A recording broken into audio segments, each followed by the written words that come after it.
Padahal eta bahasa teh ku urang teh sok dibaca di bulan Ramadan. Di bulan Ramadan geleger-geleger. Mau geleger Haji Mamin mah kumaha subuhun kudusun rabbuna wa rabbul malaikati waruh. Tah eta bahasa eta di mana-mana jelema endeu tapa ka gunung ku guru diberena eta. Babacaanna subuhun kudusun rabbuna wa rabbul malaikati waruh. Syekh Zainuddin nu aya di Madura nu 3 tahun teu dahar teu nginum datang ka dibelit ku akar babacaanna subuhun kudusun rabbuna wa rabbul malaikati waruh. Syekh Syarif Hidayatullah ketika tapa babacaanna subuhun kudusun rabbuna wa rabbul malaikati waruh. Syekh Sunan Kalijaga ketika manehanana tapa dibere bacaanna enteng subuhun kudusun rabbuna wa rabbul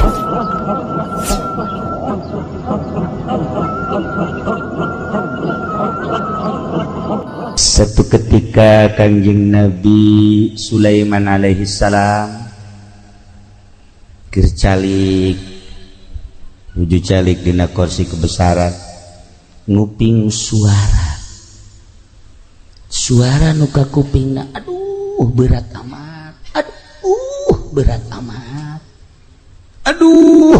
amat turun Kangjeng Nabi Sulaiman suara naon si ieu tukang ternyata horeganan kapangis sirem keur mamawa korma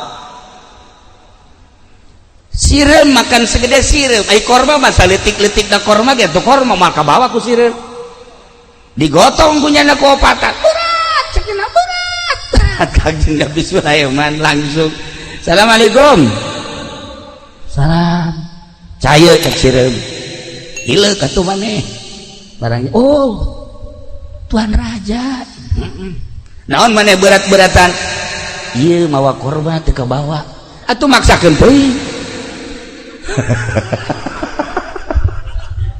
bawa mah nu kabawa bae atuh sireum cek Kanjeng Nabi Sulaiman ulah mamawa teu kabawa cilaka maneh hampura kula ge nyaho cek sireum teh apal bisa cuman lantaran ieu mah korma pamere ti Gusti Allah menghargai Gusti Allah. Oh masya Allah cek Kanjeng Nabi Sulaiman pohara tuh mun cacak lain ti Gusti Allah mau dibawa kuku lagi lantaran ti Gusti Allah dibawa ih hebat maneh sakitulah pengalaman abdi cak sireum.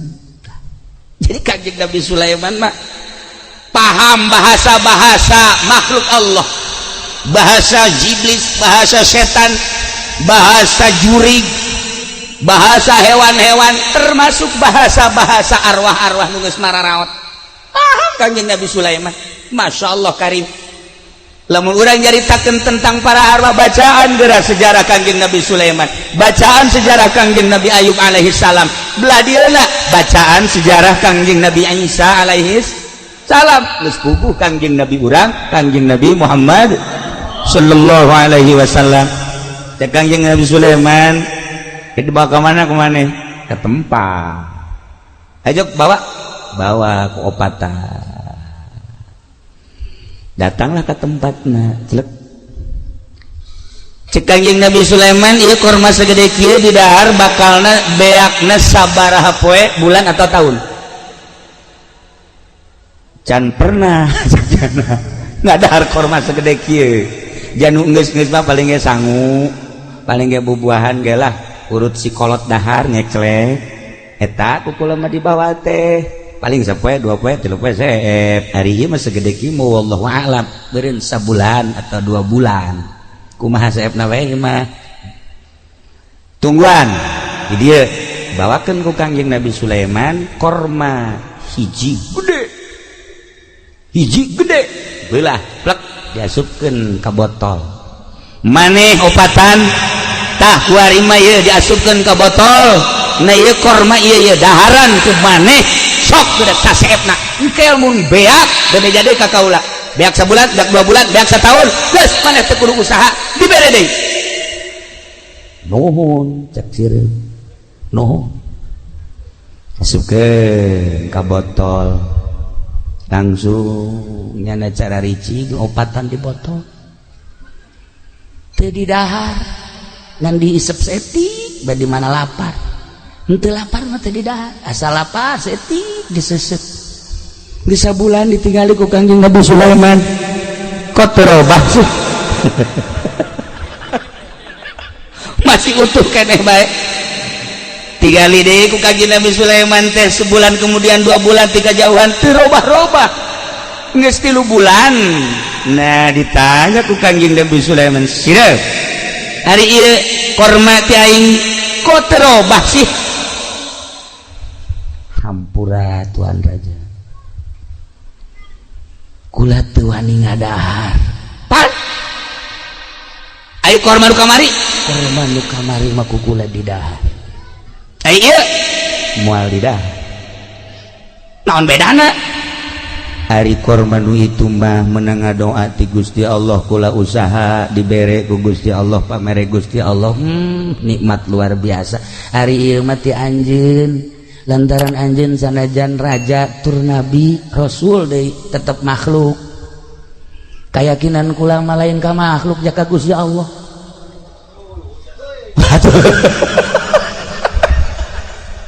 cek Kangjeng Nabi Sulaiman aing murikak bulu ngadenge sia sireup asana moal aya di Cikarang modal kos kieu atuh sia sireup ngelehkeun urang Cikarang goblok sia komo Haji Pendi mah diinjak ku sia ieu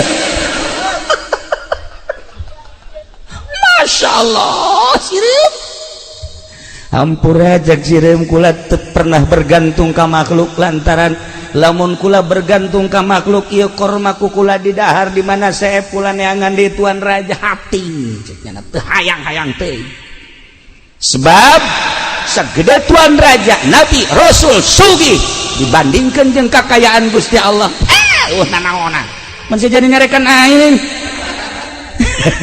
Kangjeng Nabi Sulaiman teu kira-kira sia hampura jak sireup teh Rasul mah Rasul bae Rasul mah nitah ge ngembangkeun agama adapun itah ngarizkian makhluk moal kuat adapun kita beberean moal kuat sebab naon sebab aya hiji bahasa nu lemah moal kuat ngalawan nu kuat nu lemah moal bisa ngalawan anu kuat sagagah-gagahna makhluk bandingkeun jeung kekuatan Gusti Allah lemah nanaonna cak sirem roh kula nu Allah awak kula nu Allah hirup kula nu Allah paeh kula nu Allah sagala-gala ge nu Allah nah ieu mah kula mendek nganasehatan teh sanes ka Tuan Raja ka Haji Pendi we cek ieu anu kolot boloon cek ieu sirem sia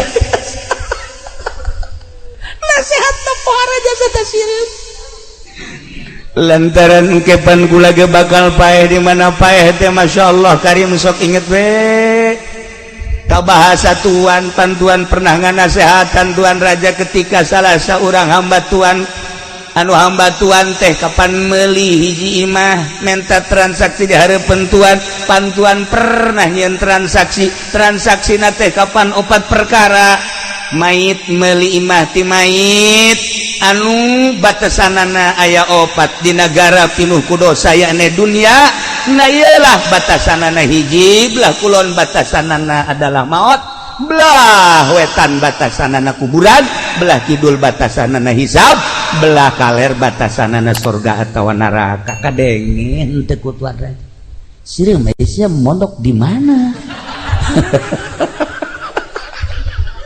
aja jadi kieu sia sireup hampura kula sok ngadengikeun pengajian ti kiai-kiai anu asli maka kula langsung ngasupkeun ilmu ka jero dada kula sehingga teu pernah menggantungkeun hirup kula ka makhluk lantaran makhluk mana anu bisa ngalanggengkeun hirup kula rezeki kula jeung sajabana maka kula menggantungkeun diri ka Gusti Allah Subhanahu wa taala dicokot deui korma ku Kangjeng Nabi Sulaiman ngan kadegeun nya teu butuh mah kieu teh cokot ulos dikeun ka aki-aki habak ka ditu nya mah di imah ge geus mikiran berkat bae nya mah tolol teh mah budaknya bere habak Haji Salim korma tah nya keuna diseuseupah sageus dicokot eta korma langsung ditaliti ku Kangjeng Nabi Sulaiman. Coba dahareunana naon? Masya Allah, sabulan teu ngadaharna naon kuat. Datang dari Kangjeng Nabi Sulaiman kadinya sireum. Maneh teh ku aing keur diparak sabenerna mah. Henteu bergantung ka makhluk, terutama ka aing. Korma dicokot ku aing, sia di jero botol sabulan. Kok ya hirup keneh? Allah Maha Suci dengan bahasa subuhun kudusun rabbuna wa rabbul malaikati warruh. Kula jadi sebel. Kula masa lapar bae macan eta subuhun kudusun rabbuna wa rabbul malaikati warruh.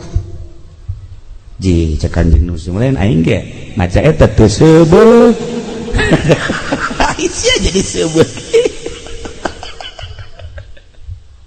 Iyalah, padahal eta bahasa teh ku urang teh sok dibaca di bulan Ramadan. Bah, di bulan Ramadan ngegeleger-geleger.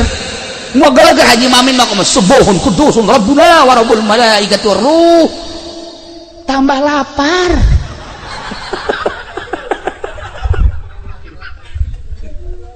Iya kari. Eta bahasa subuhun kudusun rabbuna wa rabbul malaikati warruh.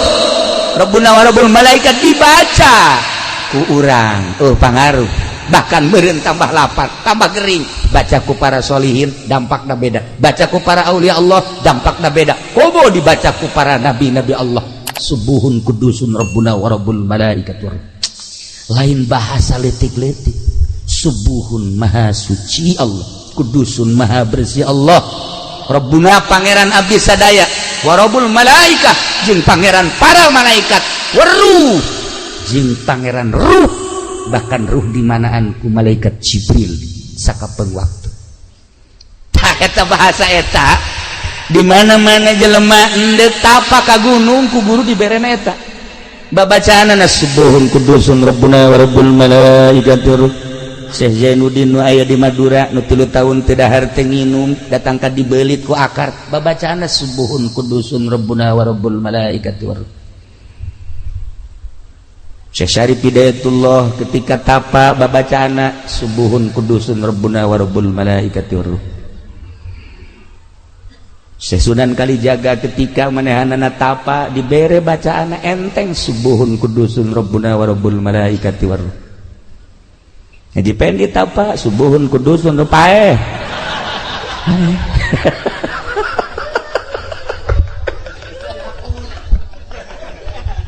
Mun teu katulungan mah atuh kuari geus isdet. Untung ngatulungan. Babacaanna eta-eta keneh, tapi kok jadi barareda. Koreng tergantung makom-makomna, roh korenganan beda. Kita ngerang ka dieu Haji Mamin rohna hampir lesu lamun teu pake nginum di rest area. Rohna teh geus kicep bae mun teu ngopi. Atuh Haji Pedi mah di rest area Masya Allah eta mah tahu nyaman teu neangan anu haneut nu atak terus bae. Rohna lemah. Tita hudang ti peuting tahajud Masya Allah roh leuleus luar biasa. Berat. Tapi orang lamun nyaritakeun para aulia Allah geus puguh, para mazahibul arba'ah geus puguh, para khulafaur rasyidin kabelah dieuna para kutubul aulia. Ya Allah ya Rabb, lamun urang ningali dina kitab Tambihul Mubtarin aya nu salat sapeuting 1000 rakaat, aya 500 rakaat, aya nu 100 rakaat, aya nu 50 rakaat, aya nu 10 rakaat. Haji Pendi mah tahajud 2 rakaat ngan 1 rakaat heuai. Niatna mah rakaataini. Allahu Akbar. Ngan 1 rakaat geus leng-lengan. Ya aing di gunung apa di darat sih sebenarnya. Ya Allah ya Rabbi. Roh urang teu tertata. Roh urang teh teu tertata. Nah, nu mantak cek Said seorang sahabat naros Abu Ubaidah anu alhamdulillah kaula pernah jeung Haji Salim ka Yordan ziarah ka Abu Ubaidah. Masya Allah di Yordan jauh luar biasa. Datang ka ditu terasa panggih jeung sahabat. Begitu ngumpulkeun duit jang kuncena birigidik embung isin cekina mun kula narima duit isin ka sahabat Abu Ubaidah mah antinya nama kana duit mah nya kudu narima kula. Ya Allah ya Rabbi, bandingkeun coba jeung di Banten, ayo coba, atau di Karawang Sekuro embungeun dibere duit hese mere duit teh di Bakom Abu Ubaidah hese mere duit. Kami geus ngumpulkeun duit, ya Allah sahanu daekna ye bikeun ka ieu embung, bikeun ka ieu embung, sakitu geus lobana eta duit dibikeun di luar ge hampir arembungan. Isin sahabat mah teu maot ceknya, kami ditinggalikeun ku sahabat, kami mah hayang urusan sahabat teh hayang dipika cinta we ku sahabat, hayang babarengan jaga di akhirat. Kami mah daratang ka dieu teh ningali nonton muzarah teh ieu teh sarua pada ngadoakeun embung dibere hese dibere duit. Ya Allah ya Rabb, kunaon aya di urang encan jarah geus kepruk-kepruk. Oh, kepruk kuncen aya ku asa we. Nya pernah jadi kuncen eta. Ayo keur carita perbandingan di ditu jeung di dieu. Ya Allah ya Rabb, beureug gak buluran. Nah, cik Abu Ubaidah, naon urang ditanyakeun, kunaon urang ieu embung paeh? Iya tuh babari teh beucah. Cik Abu Ubaidah, babari jawabna, kunaon? Lantaran maneh ngabangun dunia. Ketika nu dibangun dunia atuh maneh kana dunia ka akhirat embung. Tapi ketika urang ngabangun akhirat atuh teu betah di dunia. Pasti ka ditu bae. Urang ngabangun sakolahan atuh hayang cicing di sakolahan bae. Urang ngabangun masjid atuh hayang cicing di masjid bae. Urang ngabangun imah atuh hayang cicing di imah bae. Urang kawin jeung nu ngora atuh hayang di ditu bae. Atuh kitu bae sih cak Abu Ubaidah hese-hese teuing sih. Urang ngabangun kontrakan atuh hayang di dinya bae. Nah, ketika urang ngabangun akhirat pasti roh urang hayang ka akhirat. Masya Allah, kaharti ku urang bangun akhirat supaya roh urang teh terus we ka akhirat. Sok ge bangun akhirat. Cara ngabangun akhirat fasilitas nu dibikeun ku Gusti Allah ka urang. Sugih jeung embung-embungan ge aya sugih mah bakal sugih bae. Sanajan urang merontah yang sugih, susah mah susah bae. Hayu kajen kumaha ge. Jelema di modalan baheula dagang 100 juta ku bapana, menang 2 bulan utang 100 juta. Anu kumaha coba hayu bagian sugih mah teu bae.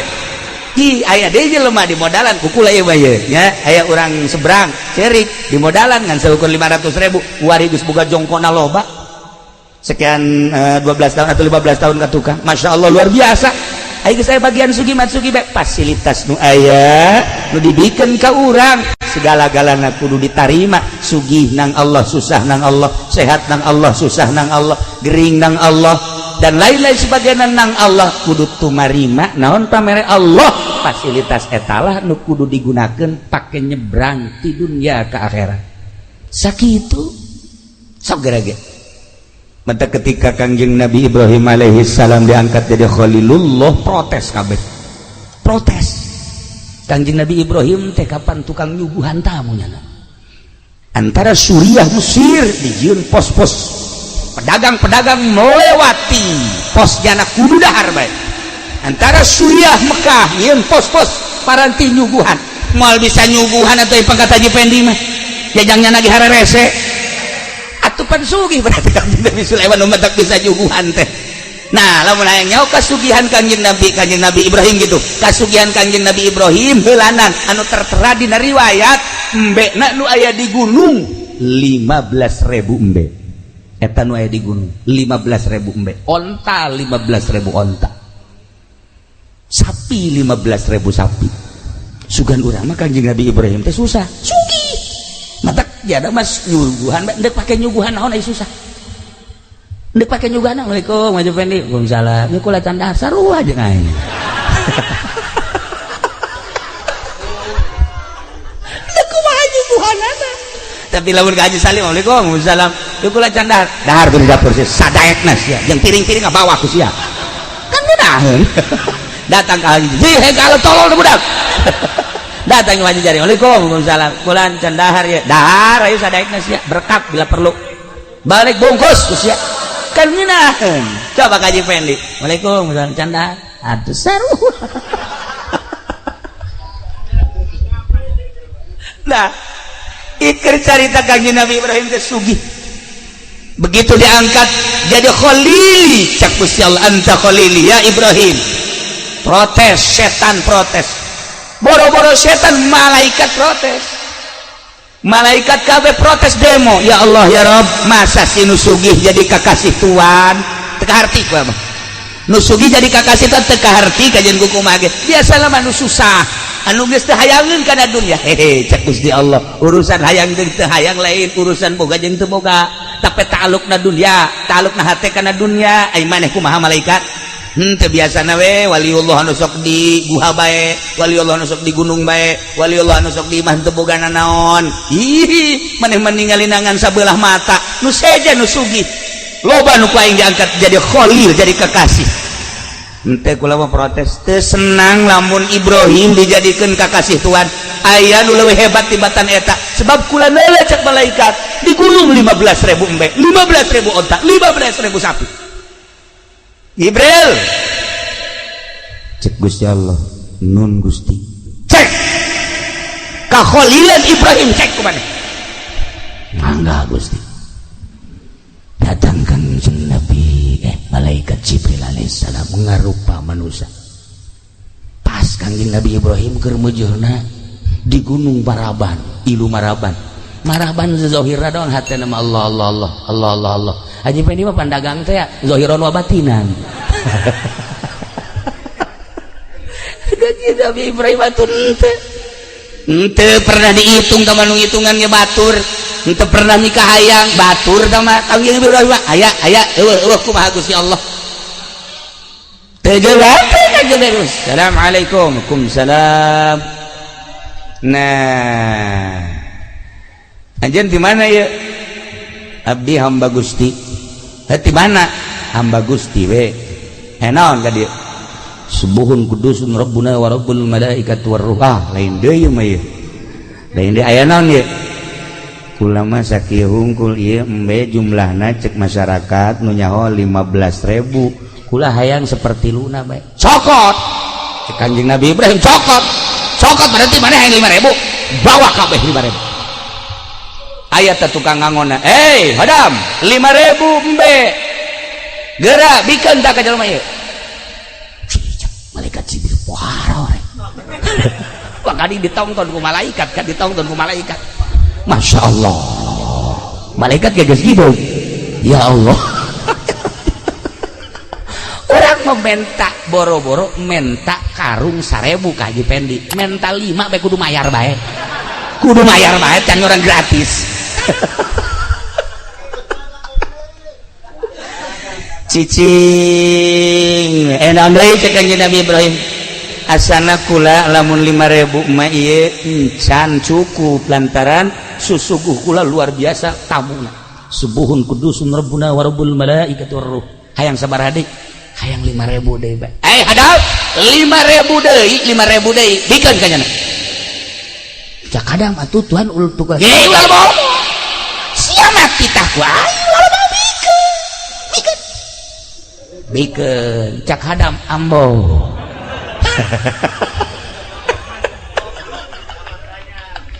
Masya Allah can balik keneh bae masih kurang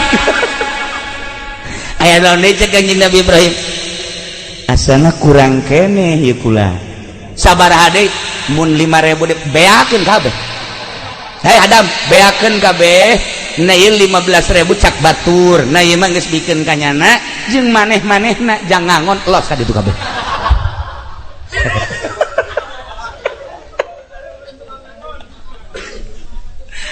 geus cek kanjeng Nabi Ibrahim teh jung beak teh ieu embena 15.000 ge cak batur kemudian teh tukang ngangonna hayang hiji hayang dua hayang tilu loba keneh tukang ngangonna sok bikeun ka ditu kabeh tinggal malaikat Jibril we pan aing mah malaikat aing embe dek dikuwahakeun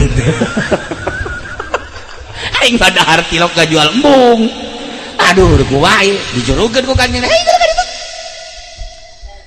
nyana ditongton ku malaikat cek malaikat di langit Jibril gerak ngarupa Jibril maneh satungtung ngarupa malaikat jelema maneh atuh titah idit bawa embe jak naon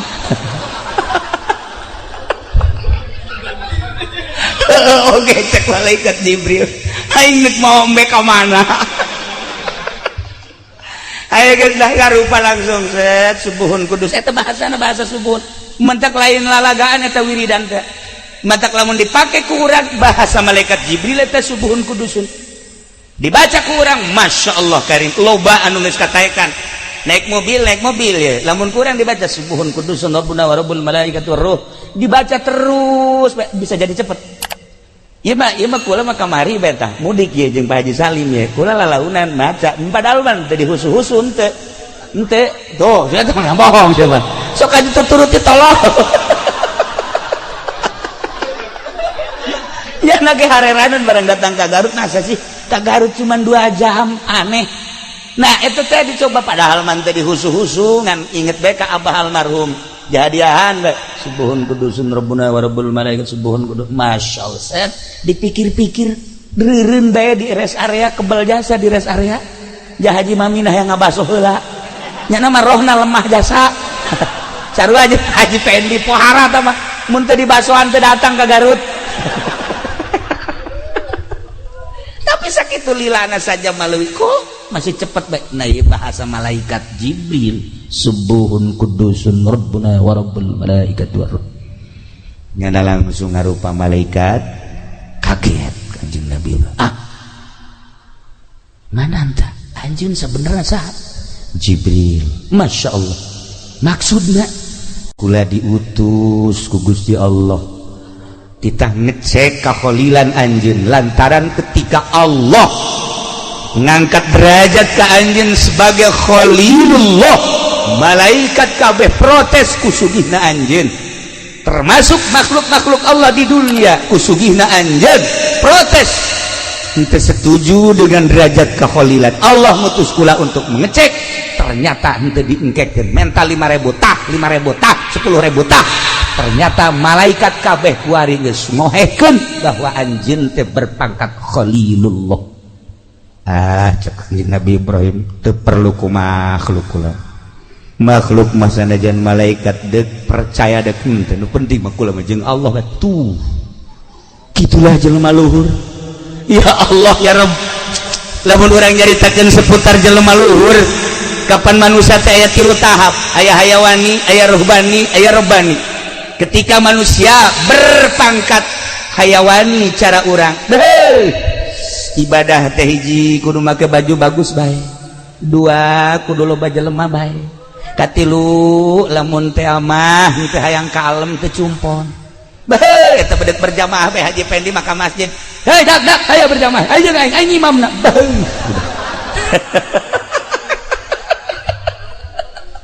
iyalah eta ibadah nu pangkat hayawan ieu mah diragukeun asup sorgana nu kos ieu mah nomor kedua berpangkat ruhbani ieu mah geus naek ka pangkat sholihin ruhbaniyah nya nama loba jelema sakitu sepi sakitu baju bagus sakitu baju goreng sakitu seubeuh sakitu lapar sakitu iyalah disebut da pangkat sholihin wah istimewa ya marohbani nomor katilu marobbani robbani mah malaikat di neraka neangannya anak teu kapanggih malaikat zabaniyah neangan manehanana teu kapanggih terus wae malaikat neangan saha maneh ieu pulan anu robbani teu kapanggih jeung dikanarakakeun teh hese usul malaikat zabaniyah ka malaikat ridwan aya henteu pulan kugu aing ge neangan ieu di sorga teu kapanggih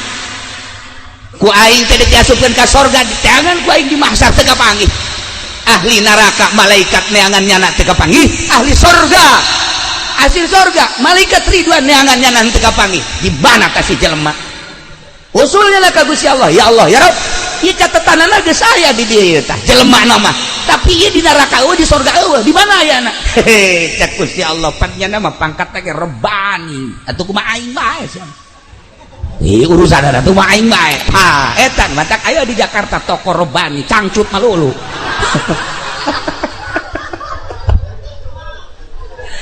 beres ke Jakarta nah iyalah sahanu pangkat rebani kutub berbani wal arifus somadani para aulia Allah Syekh Abu Hasan As-Sadili Syekh Abdul Salam Al-Masyish Syekh Abdul Qadir Al-Jailani diurang para aulia Allah nu diangkat jadi kutubul aulia pangkatna wal arifus samadani rabban heseun malaikat di neraka neangannyana heseun malaikat di surga neangannyana kapanggih bebejak ka Gusti Allah cak Gusti Allah jana mah teu hayangeun neraka teu embungeun neraka teu hayangeun surga hayang ge jeung aing atuh keur jeung aing bae kumaha aing nya Masya Allah.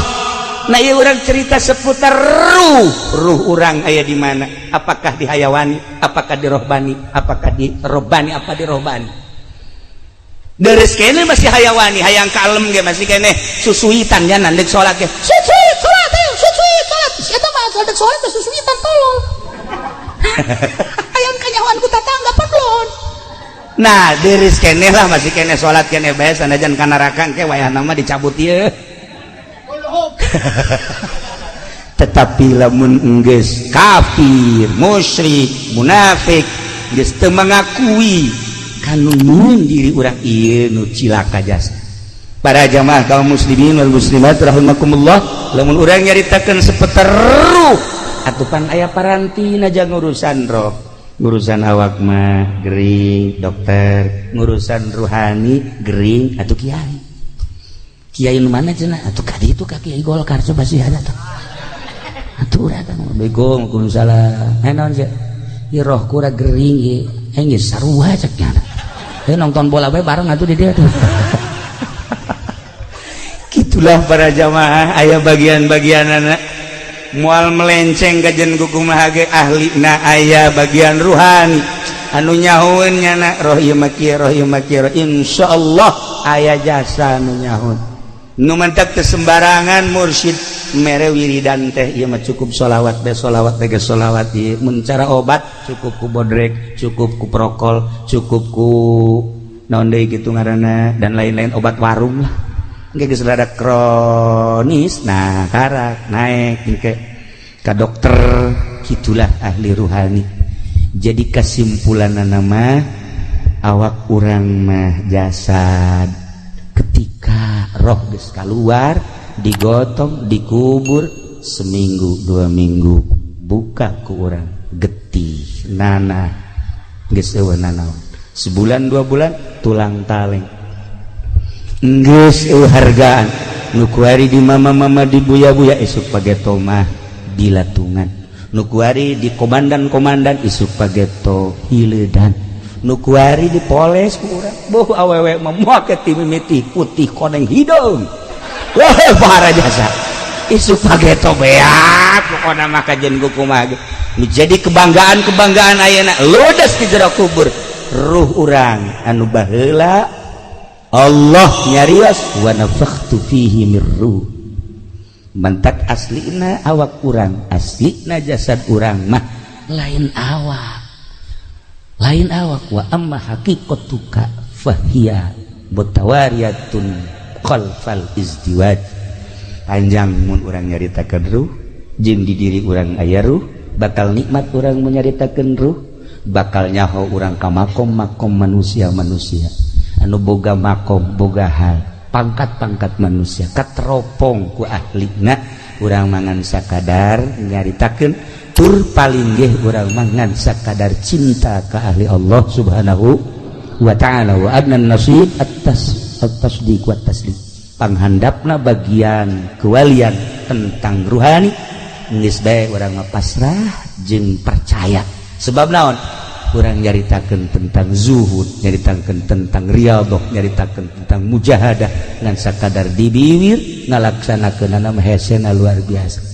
Mun tadi dicaritakeun seputar sireum urusanana zuhud seputar Kangjeng Nabi Ibrahim urusanana zuhud urang menceritakeun Kangjeng Nabi urang kazuhudanana muringgak bulu ketika seluruh batu nu aya di Mekah seluruh batu nu aya di Madinah wakila seluruh batu nu aya di jalan-jalan cai Gusti Allah dek dijadikeun mutiara sok keur anjeun Muhammad Kangjeng Nabi Muhammad ngalengis teu hayang abdi mah mutiara hayang ge abdi mah caket sareng Gusti bae umat abdi ge ulah dibere nu kos kararitu cukup deket jeung Gusti dunia nu bakal ditinggalkeun eueuh hartina dibandingkeun jeung akhirat sakitu Gusti Allah teh geus urang kuari mah tumariman mah naon pamere Gusti Allah keur sugihna pake ka akhirat susahna pake ka akhirat sehatna pake ka akhirat geringa pakai ke akhirat, ilmu pakai ke akhirat, derajat pakai ke akhirat, pikiran pakai ke akhirat, wawasan pakai ke akhirat.